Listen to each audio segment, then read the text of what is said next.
Happy birthday to you, I love you. খুব simple, কিন্তু সময় যদি আপনি না জানাতে পারেন, সেটা কিন্তু অনেক সময় একটা খারাপ লাগা এসে যায়। আপনি কাউকে উইশ করতে ভুলে গেছেন, সমস্যার শেষ নেই, তাই তো? কাজেই আপনি ব্যস্ত মানুষ যদি হয়ে থাকেন, হয়তো মনে থাকছে না অনেক কিছু, তো আপনি কি করতে পারেন, শিডিউল করতে পারেন। শিডিউলটা কিভাবে করতে হয় স্টেপ বাই স্টেপ আজকে ভিডিওতে সেটা দেখে নেবেন, যার ফলে কাউকে হ্যাপি বার্থডেতে ভুলে যাবেন না জন্মদিনের উইশ করতে, বা অন্য অন্য যে কোনো উইশ করতে, বা ইম্পর্টেন্ট কোনো মেসেজ সময় মতো কাউকে পাঠাতে। তো কিভাবে কাজটা হবে, আপনি চলে যাবেন আপনার ফোনে যে মেসেজ অ্যাপ সেখানে। তো প্রথমে যেটা করতে হবে, এখানে কাকে মেসেজটা পাঠাবেন তাকে আগে সিলেক্ট করুন। তার জন্য উপায় হচ্ছে, উপরে যে মেসেজ অপশান রয়েছে এর পাশে যে সার্চের আইকন রয়েছে এখানে ক্লিক করুন। ক্লিক করে তার নাম লিখুন, লিখলে তার নাম চলে আসবে। কিংবা এখান থেকে বেরিয়ে এসে এই যে নিচে এখানে যে মেসেজের অপশান রয়েছে এখানে ক্লিক করুন। উপরে দেখুন লেখা আছে টাইপ নেম বা ফোন নাম্বার, তার এখানে যদি দেন তাহলে তার জায়গাটা চলে আসবে। তো আমি আগেই সিলেক্ট করে রেখেছিলাম যে আমার অন্য ফোনে আমি জাস্ট ডেমো হিসেবে পাঠাবো। আপনি যাকে পাঠাবেন তার নামটাই সিলেক্ট করবেন। এবার দেখুন মেসেজটা লিখতে হবে কি, ধরুন আমি জাস্ট উদাহরণ হিসাবে যে হ্যাপি বার্থডে, ঠিক আছে। তো আর আমি আরেকটুখানি লিখে দিলাম যে লাভ ইউ, ঠিক আছে। জাস্ট আমি উদাহরণ হিসাবে এটা দেখাচ্ছি, এরকম একটা দিলাম। এবার যেভাবে আপনি শিডিউলটা করবেন, এখানে কিন্তু মেসেজটাকে সেন্ড করে দেবেন না।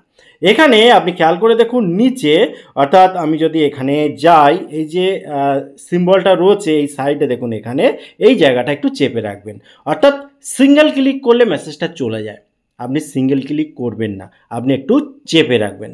চেপে রাখলে দেখুন এখানে শিডিউলড সেন্ড বলে একটা অপশান এসছে। এখানে দেখুন নিচে সিলেক্ট ডেট অ্যান্ড টাইম আছে, এই ডেট অ্যান্ড টাইমের এখানে ক্লিক করে দিন। এবারে দেখুন এখানে উপরে এই যে পেন্সিলের আইকনে এসে আপনি এখান থেকে ডেট বসাতে পারেন, কিংবা আপনি এখান থেকে, আমি ক্যান্সেল করে দিচ্ছি, ক্যান্সেল করে এই যে নিচে সিলেক্ট ডেট অ্যান্ড টাইম এখানে এসে আপনি এখান থেকে মাসগুলো এরকমভাবে সরাতে পারেন, ঠিক আছে, যখন যেটা আপনার প্রয়োজন। তো আমি যেহেতু ভিডিওটা বানাচ্ছি, কাজেই জাস্ট একটুখানি টাইম আগে নিয়ে আমি ব্যাপারটা বোঝানোর চেষ্টা করছি মেসেজটা কি করে যায়।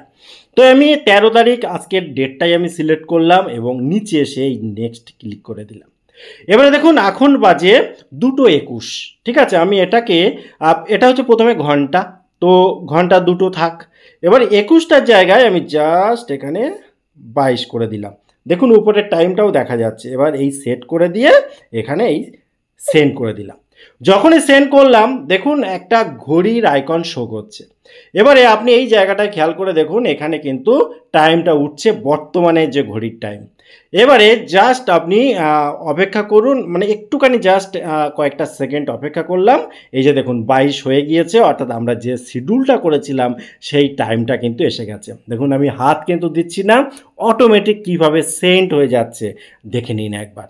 দেখুন অটোমেটিক সেন্ড হয়ে গেল, এবং সেই সাথে সাথে আপনাকে একটা রিমাইন্ডারও দিল যে সেভ বার্থডে, অর্থাৎ এই ডেটটা আমি কিন্তু এখান থেকে সেভ করতে পারি, যাতে করে ভবিষ্যতে আবার এই ডেটটা যখন আসবে তার আগে আপনাকে রিমাইন্ড দিয়ে দেবে যে আপনি মেসেজটা পাঠান, কিংবা একই রকমভাবে আপনি শিডিউলও করতে পারেন।